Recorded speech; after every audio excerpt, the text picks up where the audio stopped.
তওবার 2 রাকাত নামাজ পড়িও আর আল্লাহকে সামনে হাজির মনে করিয়ে বলিও, মালিক গভীর রাতে কেউ নাই, তুমি আমার মালিক, আমি তোমার সামনে হাজির।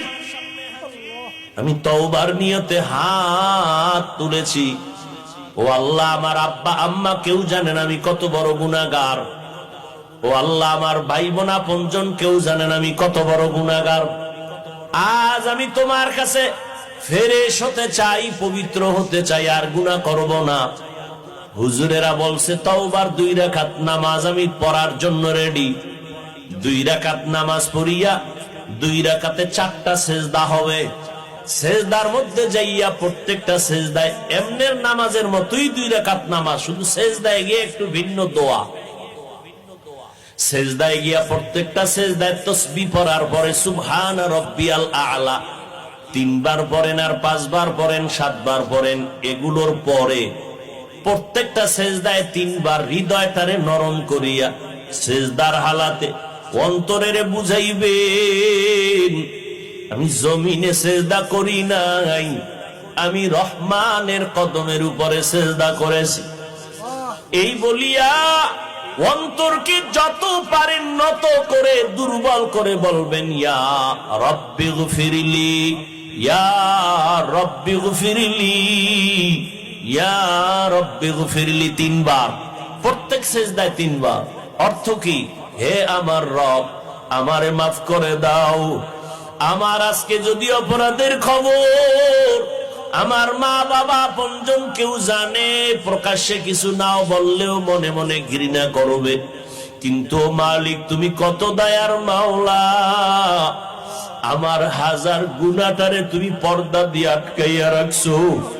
আমার খানাও বন্ধ করো নাই, ঘুম বন্ধ করো নাই, সম্মানের চেয়ার থেকে আমারে ধাক্কা দিয়া ফালাইয়া দাও নাই। অন্য নবীর উম্মতেরা গুনাহ করলে ঘুমের মধ্যে চেহারাটা পাল্টাইয়া যাইতো, আমার গুনার কারণে আল্লাহ তুমি বেজার হইয়া চেহারা পাল্টাইয়া দাও নাই। আজ এই 14 গ্রামের মানুষ ঘরে ঘরে ইবাদত করতেছে, অনেকে মসজিদে ইবাদত করতেছে, কিন্তু এখানে আইসা তোমার গোলামরা এখানে বয়ান শুনতেছে, কতই না তুমি ভালোবাসছো আমারে। ও আল্লাহ, সেই অনুযায়ী কিছুই তো তোমারে দিতে পারি নাই।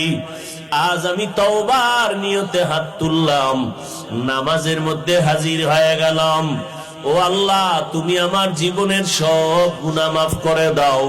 ও পর্দার আড়ালের আম্মা জানেরা, বোনেরা, আপনারা কত ধন্য নারী, কত ধন্য মা, নবীদের মায়ের মতো মা, সাহাবায়ে কেরামদের মায়ের মতো মা, আলেম হাফেজে কোরআনদের মায়ের মতো মা। এই দুনিয়াতে যত ভালো সন্তান আছে সব আপনাদের অবদানের কারণে। এরে আম্মা জান, আপনাদের দোয়া চোখের পানির কারণে সন্তান দুনিয়াতে ভালো হয়েছে। এসপি সাহেবের ব্যবহার ভালো, ডিসি সাহেবের ব্যবহার ভালো, ওসি সাহেবের ব্যবহার ভালো, এটা তাদের ব্যক্তিগত বাহাদুরি না, সব হলো মায়ের অবদান। ও যুবক, ওই মায়ের দোয়া ছাড়া গাইতে পারবি না রে যুবক। ওই মা বাবার চোখের পানি আর দোয়ার কারণে পরীক্ষায় ভালো নাম্বার পেয়েছো। ওই মা বাবার দোয়া চোখের পানির কারণে আর সম্মানের চেয়ারে বসতেছি। ওই মা বাবার চোখের পানি আর দোয়ার কারণে আজ তোমার এত সম্মান, তোমার বাড়ি, তোমার গাড়ি, তোমার এত সুন্দর সম্মানের চেয়ার। ওই মা বাবারে কষ্ট দিও না রে বাবা। ওই মা বাবার পারলে দোয়া নিও। আজকে বরকতের রাত, এই শাবান মাস, যার মা বেঁচে আছে বাসায় গিয়া মাকে বলিও, মা তোমার ঋণ জীবনে আদায় করতে পারবো না রে মা। ও কলিজার মা, তুমি আমাকে মানুষ বানাইতে গিয়া কত রাত ঘুমাইতে পারো নাই, কত রাত খানার প্লেট নিয়ে খেতে পারো নাই।